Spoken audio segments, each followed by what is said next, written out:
اعوذ باللہ من الشیطان الرجیم بسم اللہ الرحمن الرحیم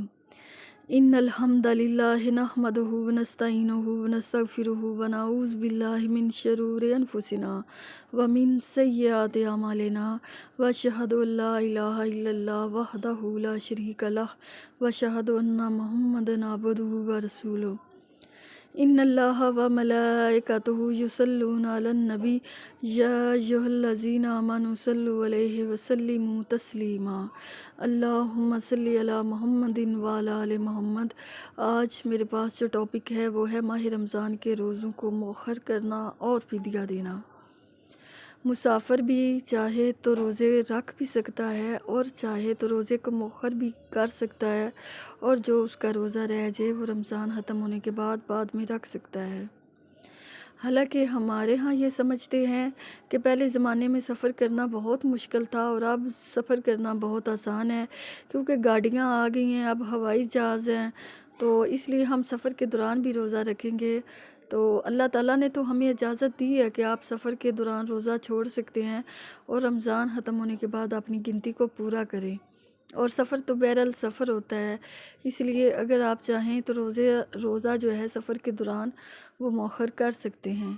اسی طرح وہ مریض جس کو صحت ملنے کی امید ہو وہ بھی روزے کو مؤخر کر سکتا ہے۔ ہمارے ہاں یہ اس معاملے میں بھی سمجھتے ہیں کہ جتنا بھی بیمار ہوں ہم نے روزہ نہیں چھوڑنا، تو اللہ تعالیٰ تو اپنے بندے کے ساتھ آسانی چاہتا ہے، اللہ تعالیٰ تو اپنے بندے کے ساتھ مشکل نہیں چاہتا، اس لیے آپ اگر بیمار ہوں تو آپ روزہ چھوڑ دیں، اور رمضان ختم ہونے کے بعد جو روزہ رہ گیا ہو آپ اسے بعد میں رکھ سکتے ہیں۔ اسی طرح حاملہ عورت جو بہت کمزور ہو، ڈاکٹر نے اسے روزہ رکھنے سے منع کیا ہو، تو وہ بھی ماہ رمضان کے بعد جو ہے روزے رکھ سکتی ہے۔ اسی طرح وہ عورت جو بچے کو دودھ پلاتی ہے 6 ماہ تک، تو بچہ جو ہے نا اس کی خوراک صرف ماں کا دودھ ہوتا ہے، لیکن جب 6 ماہ سے اوپر عمر ہو جائے تو پھر بچہ فروٹس بھی کھاتا ہے اور مختلف چیزیں کھاتا ہے، ساتھ دودھ بھی پیتا ہے، اور اگر ماں چاہے تو روزہ رکھ سکتی ہے، یا چاہے تو ایک روزہ رکھ لے ایک چھوڑ دے، تو اس میں کوئی حرج نہیں ہے۔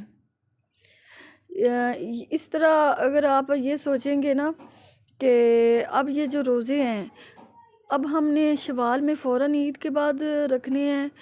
یا کچھ عرصہ ڈال کے ہم رکھ سکتے ہیں، تو آپ اگلا رمضان آنے سے پہلے کسی وقت بھی جو ہے نا جو آپ کے فرض روزے رہ گئے ہیں آپ انہیں رکھ سکتے ہیں۔ سیدہ عائشہ رضی اللہ تعالیٰ عنہ فرماتی ہیں کہ میرے جو فرض روزے یعنی کہ رمضان کے روزے چھوٹ جاتے تھے، میں ان کو اگلا رمضان آنے سے پہلے شعبان کے مہینے میں رکھتی تھی۔ تو اب مسئلہ آ گیا فدیہ کہتے ہیں کھانا کھلانے کو۔ تو سورہ بقرہ میں بھی اللہ فرماتا ہے کہ جو روزہ رکھنے کی طاقت نہیں رکھتے ان کو چاہیے کہ وہ مسکین کو فدیہ دے دیں، یعنی کہ ایک وقت کا کھانا کھلا دیں۔ تو انس ابن مالک جو رضی اللہ تعالیٰ عنہ ہیں، وہ جب بہت زیادہ بوڑھے ہو گئے تھے تو وہ جو ہے روز مسکین کو ایک وقت کا کھانا کھلاتے تھے۔ اکثر ایسا بھی کرتے تھے کہ وہ 30 مساکین کو ایک ساتھ بھی کھانا کھلا دیتے تھے،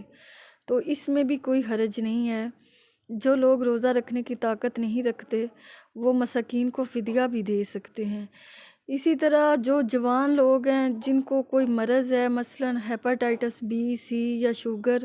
تو وہ بھی مساکین کو فدیہ دے سکتے ہیں۔ اگر چاہیں تو ہر روز ایک مسکین کو ایک وقت کا کھانا کھلا دیں،